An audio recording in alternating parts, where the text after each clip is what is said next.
Vamos a continuar en nuestro estudio, hermanos, de vida discipular. Este es el libro. Yo creo que todos tienen uno de estos libros. Aleluya. Si no, todavía creo que hay libros. Y vamos a entrar en la página 15, día 2, bajo el señorío de Cristo. Solamente una pregunta, no me la tienen que leer, pero en la página 14 dice ahí, había un ejercicio, dice, escribe una lista con las 3 prioridades más importantes de su vida. ¿Alguien lo hizo? No me lo va a leer, solamente para ver si por lo menos están haciendo la tarea y leyéndolo en su casa. ¿Alguien lo hizo, hermanos? Amén, gloria al Señor. Hermanos, tómense el tiempo, inviértale a las cosas del Señor. Amén. El libro no es solamente para el domingo, es toda la semana. Hoy entramos entonces en el día número 2 bajo el señorío de Cristo. Y vamos a ver de qué se trata en este día. Empieza la lectura con esto, dice: si usted lucha con la cuestión de las prioridades, tal vez crea que es un creyente fuera de lo corriente. Su familia, su trabajo y demás responsabilidades requieren gran parte de su tiempo.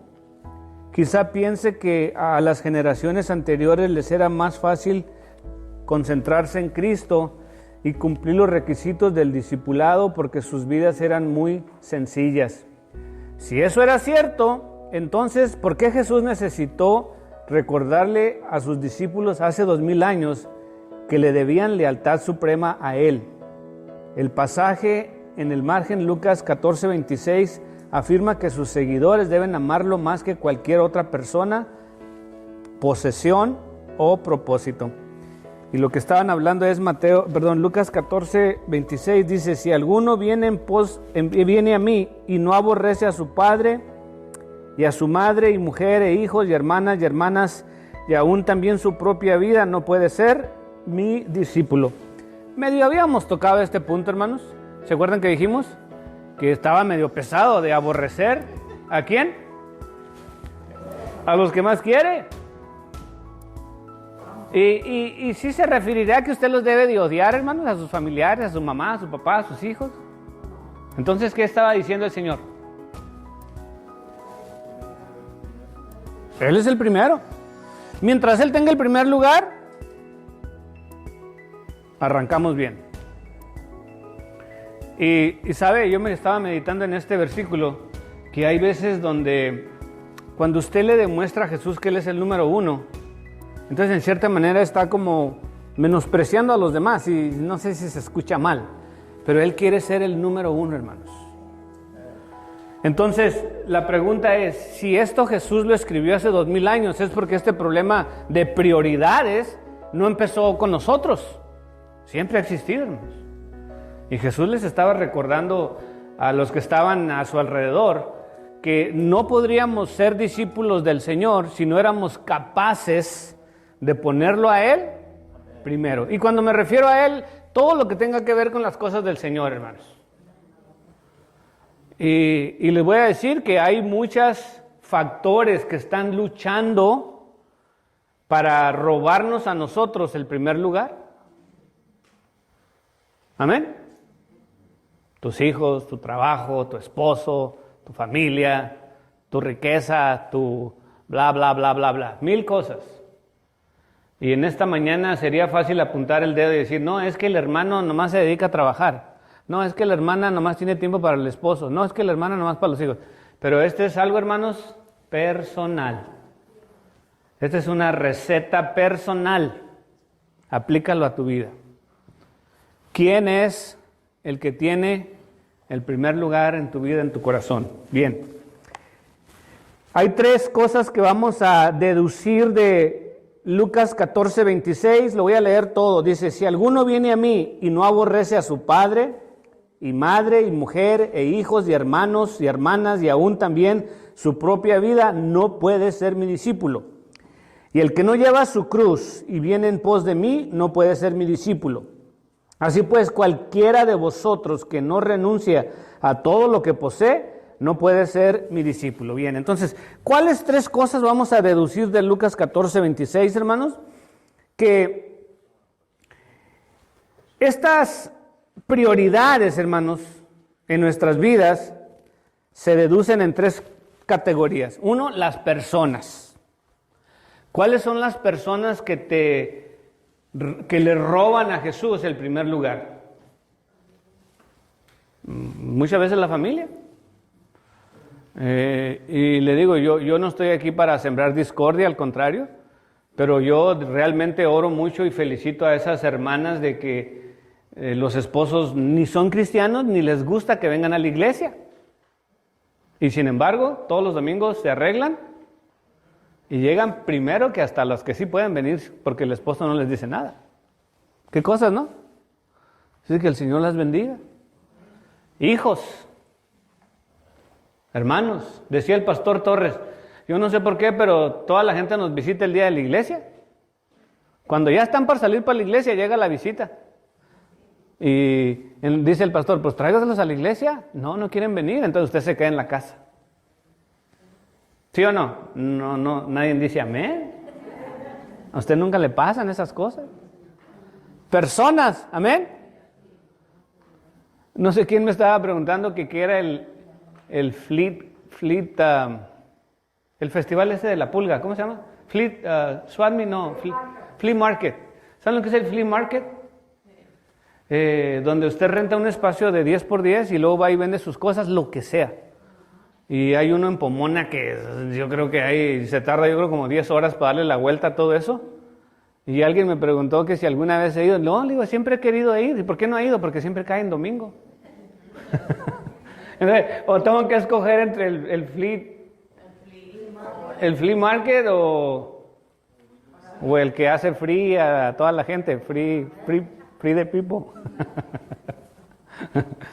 ¿Cuál prefiere? Amén.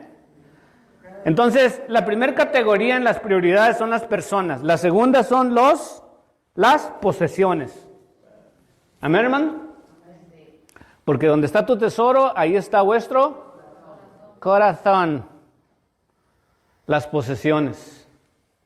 Y no tienes que ser millonario para estar encarnizado en las posesiones. Simplemente que muchas veces las posesiones nos roban el tiempo. ¿Por qué? Porque nos desvelamos, nos esforzamos mucho y nos olvidamos del Señor.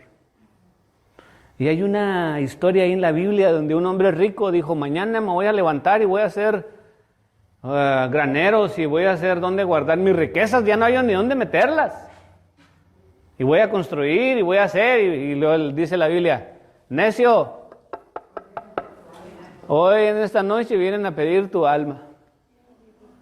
Oiga, me impactó una noticia de que conocí a un señor que era el que nos ayudaba cuando compramos casa. La casa donde vivimos, él nos la vendió, el agente de bienes raíces. Se llamaba Carlos Esparza.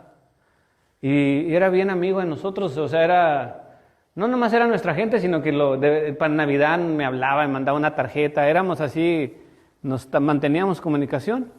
Y el otro día solo me dijo, oye, hace mucho que no sabemos de Carlos Esparza. Le digo, pues hable, pregunta por él. Y llamó y dijo, ¿no le querían decir, no sabe? No, se murió. Y bien joven el señor.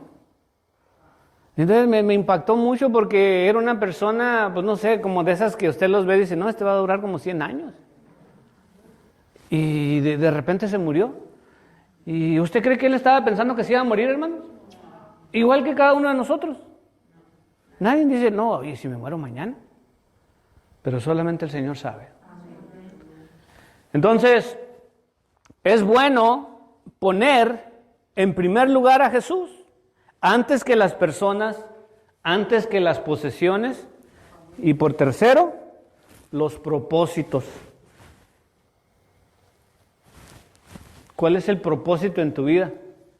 Hay un libro muy bueno que yo recomiendo y hasta lo he regalado que se titula Una vida con propósito. Las vidas de hoy en día muchos no tienen propósito. No. No saben ni por qué están aquí en esta vida. Nosotros tenemos un propósito divino. Entendemos eso, hermanos. Entonces Lucas 14:26 nos da esta lista de 3, hermanos, de las categorías en las prioridades de nuestra vida: personas, posesiones y propósito. Dice: está claro que en los tiempos de Jesús tales áreas preocupaban tanto como en nuestros días. En el ejercicio anterior, las respuestas correctas son posesión. Cualquiera de vosotros que no renuncia a todo lo que posee, no puede ser mi discípulo. Propósito: y el que no lleva su cruz y viene en pos de mí, no puede ser mi discípulo. Y el propósito supremo es que uno lleve su cruz cada día, lo cual glorifica a Dios. Una de las mejores maneras de expresar que uno lleva su cruz es el compromiso voluntario para con la obra del reino, que uno sabe que es costosa. Las prioridades de un discípulo. Los discípulos de Cristo tuvieron que aprender poco a poco. Al igual que nosotros, sus seguidores a veces ponían sus propias necesidades e inquietudes egoístas por encima de Él. 3 de ellos prefirieron dormir en vez de acceder al pedido de Cristo de velar y orar con Él en el huerto de Getsemaní. Fíjense, Jesús, antes de ser crucificado, fue a orar al monte Getsemaní y llevó a los discípulos para que oraran con Él. Amén. Entonces les dijo: voy a orar, o sea, ustedes oren aquí, yo me voy a alejar un poquito más para allá. Y regresa, y Jesús estaba, hermanos, sudando gotas de sangre porque ya llegó el momento culminante de su vida. Y regresa a buscar a los apóstoles, los discípulos, ¿y qué estaban haciendo? ¿Durmiendo? Ellos no sentían lo que sentía Jesús, la urgencia de orar, la necesidad de estar conectados con el Padre. Entonces los despierta. Se va Jesús, sigue orando, vuelve otra vez. ¿Y luego qué pasó?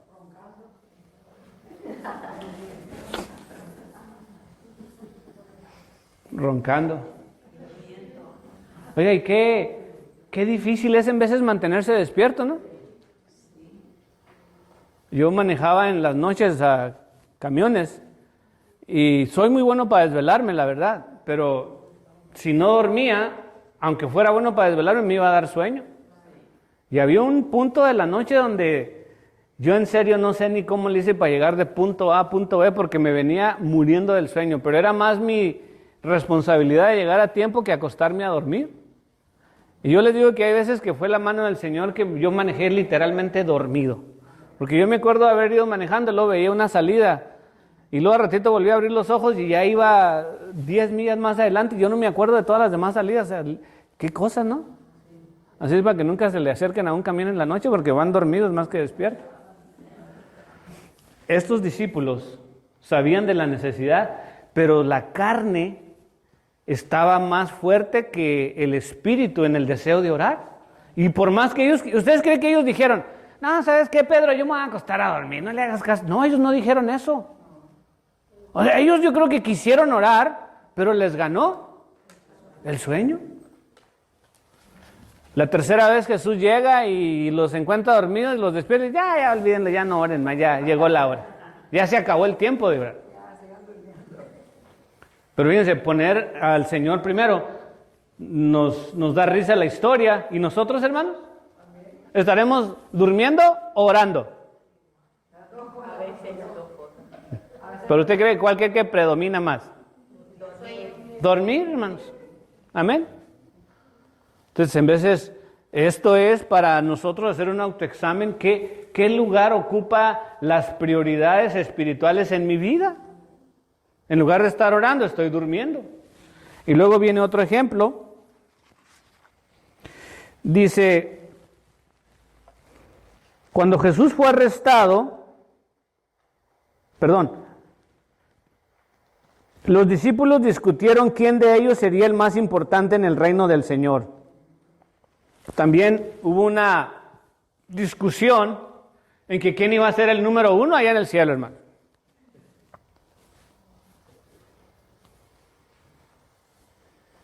Y eso nos debe de llevar a pensar a nosotros. Estamos en la iglesia sirviendo al Señor y muchas veces también estamos peleando por lugares.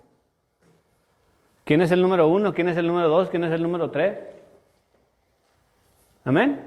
Eran los discípulos de Cristo, no estamos hablando de gente mundana.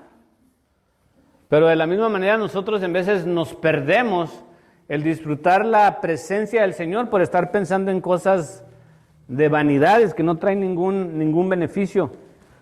Dice, cuando Jesús fue arrestado, sus seguidores huyeron y uno de los más cercanos a él lo negó. ¿Cuál fue la primera prioridad de los discípulos en tales ocasiones? Bueno, pues sabemos que ese que lo negó se llamaba Pedro. Y se recuerda, antes de negarlo, él dijo, no, Jesús, yo doy mi vida por ti. Si quieren nos crucifican juntos para que veas. Pedro estaba dispuesto a darlo todo, pero todo eran, en este momento, palabras solamente. Jesús le dijo, Pedro, no hables mucho porque antes de que cante el gallo, ya me vas a haber negado 3 veces. ¿Cómo se sentiría Pedro, hermanos, cuando lo niega y canta el gallo? O sea, se cumplió. Dice, no solamente lloró, qué bueno que completó la sentencia ahí, lloró amargamente. Hermanos, y estamos hablando de un hombre.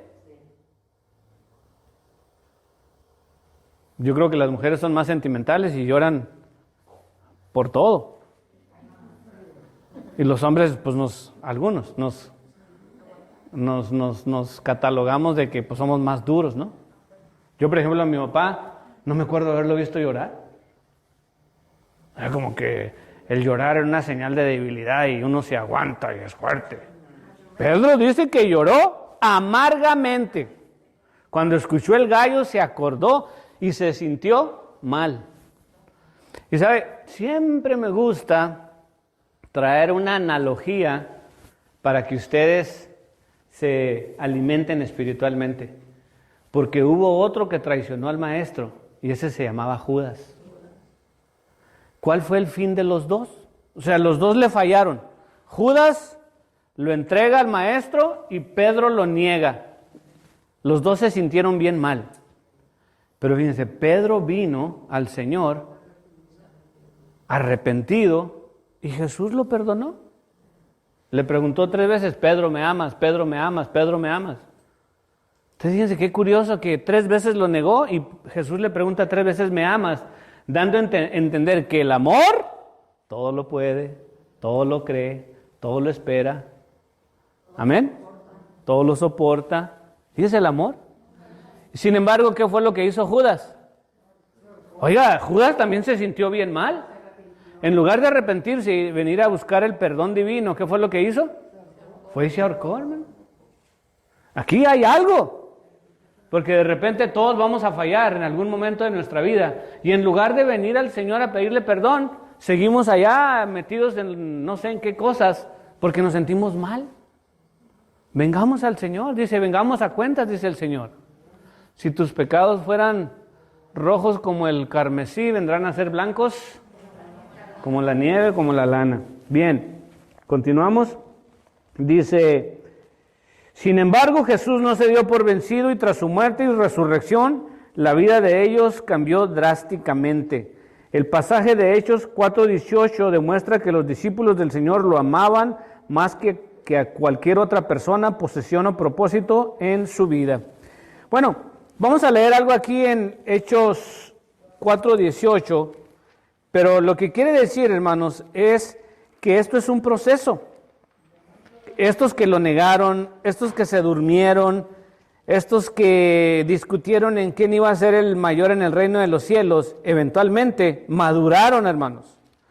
Todo les ayudó para madurar espiritualmente y un día estuvieron dispuestos a dar su vida por el Evangelio. 4:18 de Hechos dice, y llamándolos les intimidaron, refiriéndose a los apóstoles, que en ninguna manera hablasen ni enseñasen en el nombre de Jesús. Mas Pedro y Juan respondiendo diciéndoles, juzgad si es justo delante de Dios obedecer a vosotros antes que a Dios, porque no podemos dejar de decir lo que hemos visto y oído. Ellos entonces les amenazaron y les soltaron, no hallando ningún modo de castigarles por causa del pueblo, porque todos glorificaban a Dios por lo que se había hecho, ya que el hombre en quien se había hecho este milagro de sanidad tenía más de 40 años. Una vez que Jesús se fue, hermanos, empieza el ministerio. Hechos en realidad es eso, el ministerio de los apóstoles.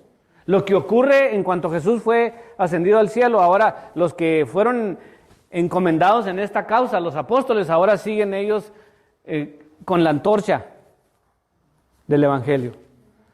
Entonces empieza el ministerio de los apóstoles y los leyes, las autoridades de la época no les agradó y los amedrentaron, los amenazaron. Oigan, ustedes no pueden estar haciendo esto. Y ahora vemos cómo ellos sacan valor y ahora ya nos intimidaron, hermanos. Dice, y yo me quedé pensando, nosotros tampoco no tenemos a Jesús físicamente con nosotros. Igual que la reacción de ellos cuando predicaron, hubo una sanidad y luego la autoridad los querían asustar de que no estuvieran predicando y sanando y enseñando a la gente estas cosas. No estaba Jesús presente, al igual que tampoco Jesús está con nosotros. Pero tendremos la madurez espiritual como ellos para la determinación para hacer las cosas, hermanos. O en cuanto nos amenazan, nos asustan, dejamos de hacerlo. ¿Cuándo fue la última vez que le hablamos a alguien del Señor, hermano? ¿Cuándo sería? ¿Lo estamos haciendo? Ya no hay, hermanos, a quien predicarle. Hay mucha necesidad. Y cada vez yo veo una tendencia tan fuerte en el pecado y en la inmoralidad, hermano. ¿Y nosotros qué estamos haciendo? ¿Calladitos? ¿Esperando el domingo para venir a la iglesia? ¿Será que nomás somos del domingo? Pero si realmente tenemos a Jesús en el corazón, yo digo que son 7 días a la semana. Y no hay nada que nos detenga de cumplir la voluntad del Señor. Vamos a darle la vuelta a la página 16. Vamos a leer en Hechos 4:18 al 37. Dice la palabra del Señor, y llamándoles, al 37 leímos hasta el 22, y puestos en libertad vinieron a los suyos y contaron todo lo que los principales sacerdotes y los ancianos les habían dicho. Y ellos, habiéndolo oído, alzaron unánimes la voz a Dios y dijeron: Soberano Señor, tú eres el Dios que hiciste el cielo y la tierra, el mar y todo lo que en ellos hay, que por boca de David tu siervo dijiste: ¿por qué se amotinan las gentes y los pueblos piensan cosas vanas? Se reunieron los reyes de la tierra y los príncipes y se juntaron en uno contra el Señor y contra su Cristo, porque verdaderamente se unieron en esa ciudad contra tu santo Hijo Jesús, a quien ungiste Herodes y Poncio Pilato con los gentiles y el pueblo de Israel, para hacer cuanto tu mano y tu consejo habían antes de determinar que sucediera. Y ahora, Señor, mira sus amenazas y concede a tus siervos que con todo denuedo hablen tu palabra. Miren la oración de los apóstoles, hermanos. Y les dije, los que lo negaron, los que estaban peleando quién va a ser el número 1, los que se durmieron durante el momento crítico de Jesús, ahora están orando estas palabras. No va a haber poder humano que nos detenga de hablar las buenas nuevas. ¿Usted cree que esa es una prioridad, hermanos? Estamos viendo la determinación en estas personas, como debe de ser en nosotros, de que no haya nada ni nadie que nos detenga de cumplir la voluntad del Señor. Cristo en el centro, dice la mitad de la página. Rodolfo va a dar un ejemplo de alguien en una iglesia. Se enorgullecía del trabajo que hacía en la iglesia. Todos los sábados acomodaba las sillas para el culto de adoración del domingo. Él actuaba como presidente de una comisión de la iglesia. Estaba a cargo de un estudio bíblico semanal y colaboraba con todas las actividades juveniles. Rodolfo pensaba que si trabajaba mucho en la iglesia, lo apreciarían y lo elogiarían. Cuando la gente le expresó a Rodolfo su admiración por sus eficientes esfuerzos para la iglesia, resplandeció de orgullo. En poco tiempo Rodolfo dependió tanto de los elogios de los demás que llegó a olvidar la verdadera razón de su servicio. Pensó que su fiel servicio a la iglesia representaba su obediencia a Cristo, pero sus prioridades se habían desordenado. Su relación con Cristo había ocupado un segundo lugar. ¿Entendieron el ejemplo, hermanos? Venimos a la iglesia y de repente nos ocupamos en servirle al Señor en la iglesia. Porque aquí hay muchas cosas que hacer en la iglesia. Limpiar, predicar, enseñar, organizar, cantar, tocar, cocinar. ¿Qué más? Recibir a la gente, saludar a la gente, llamar. ¿Amén? La lista es larguísima. Cuando estamos ocupados en esas cosas, yo les digo, es una línea bien delgadita, donde de repente estamos tan ocupados sirviendo al Señor que nos olvidamos del Señor. Y yo sé que hoy ha cambiado mucho aquí en la iglesia la manera en que se hacen las cosas, hermanos, pero cuando la época del pastor Torres, a mí en lo particular lo llegué a expresar, me preocupaba mucho el grupo de las cocineras, porque siempre eran las mismas 4 siempre estaban ahí metidas. Y claro, ellas lo daban con todo su amor y todo su empeño para cocinar, pero no recibían palabra del Señor. Y no había decir, 4 voluntarios. Hermanas, váyanse a la iglesia, nosotros cocinamos. No, sigan cocinando ahí.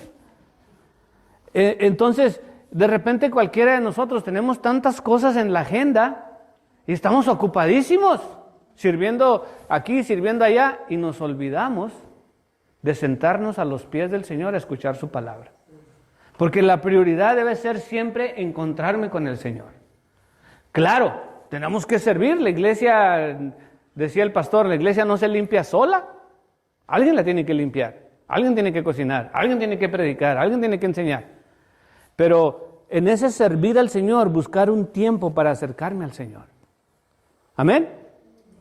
Y luego dice que cuando la gente lo felicitaba al hermano Rodolfo, pues él se sentía que estaba cumpliendo su propósito. Y de repente lo dejan de felicitar, ¿qué pasa?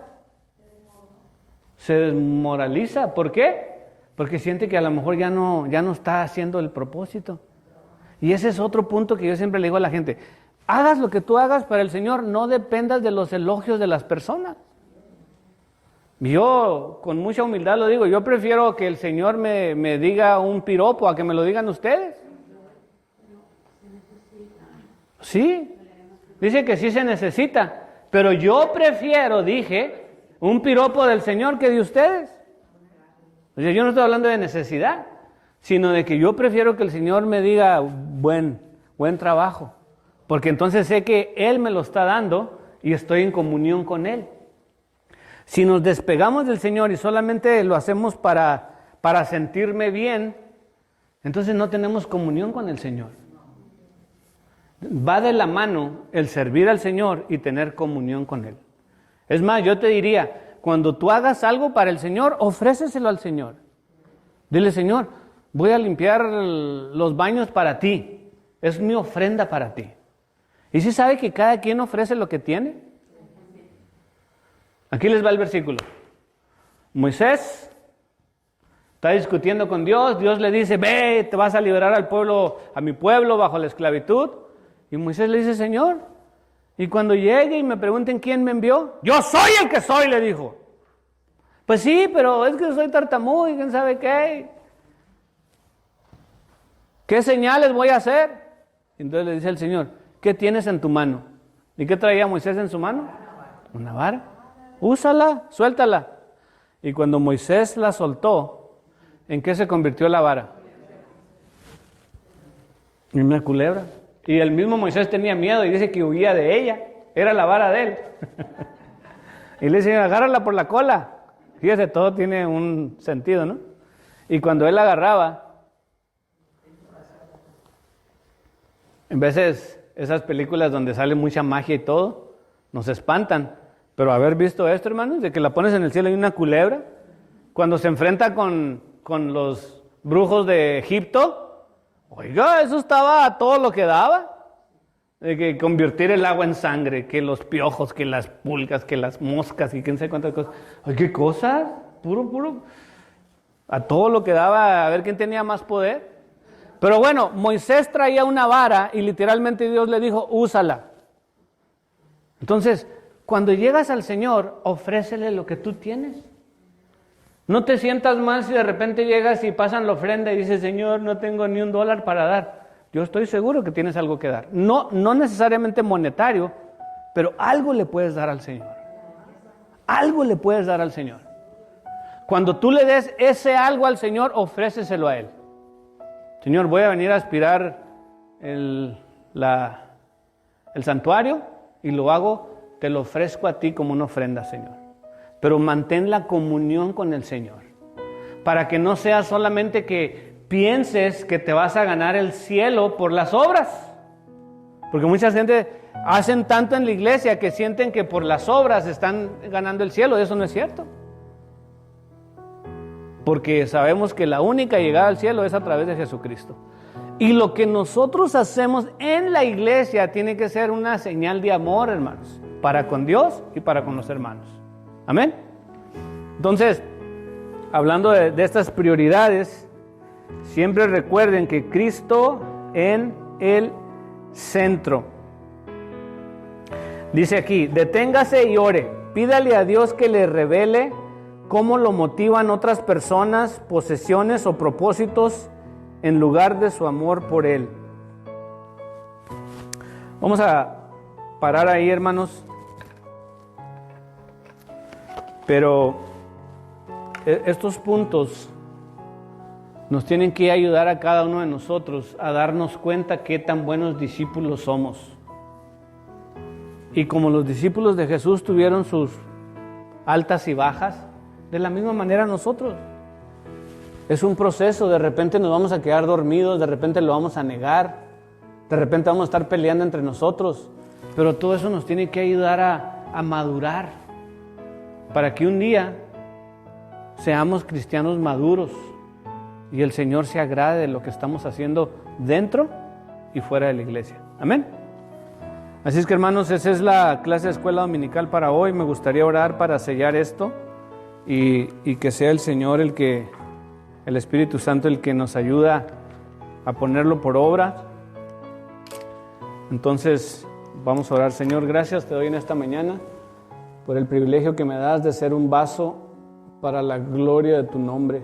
Espíritu Santo, sé tú redarguyendo cada vida, cada corazón. Ayúdanos, Señor, a mejorar en las áreas donde tú quieres que mejoremos. Si las prioridades de mi vida no son como a ti te gusta, si tú no eres el primero, ayúdame, Señor. Dame fuerzas, gracias, sabiduría, para que tú seas el primero y el número uno en mi vida. Oro por tu pueblo y cada uno de los que están aquí escuchando y los bendigo, declarando victoria en el nombre precioso de tu Hijo Jesús. Gracias, Padre, gracias, Hijo, y gracias, Espíritu Santo. Amén, amén, amén.